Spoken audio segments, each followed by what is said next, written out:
সকাল থেকে সন্ধ্যা যানজট যেন সারাদিনের নিত্যসঙ্গী ফেনী শহরবাসীর। প্রতিদিনের অসহনীয় যানজটে নষ্ট হচ্ছে মানুষের কর্মঘণ্টা।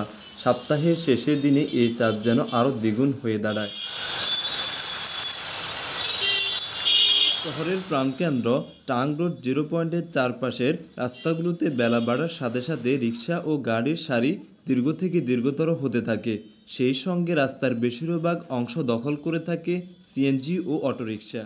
যত্রতত্র সিএনজি অটোরিকশা স্ট্যান্ড, অবৈধ গাড়ি পার্কিং, ফুটপাত দখল করে ভ্রাম্যমাণ দোকান, চালকের অদক্ষতা ও নাগরিক অসচেতনতার কারণেই শহরে দিন দিন যানজট অসহনীয় হয়ে উঠেছে।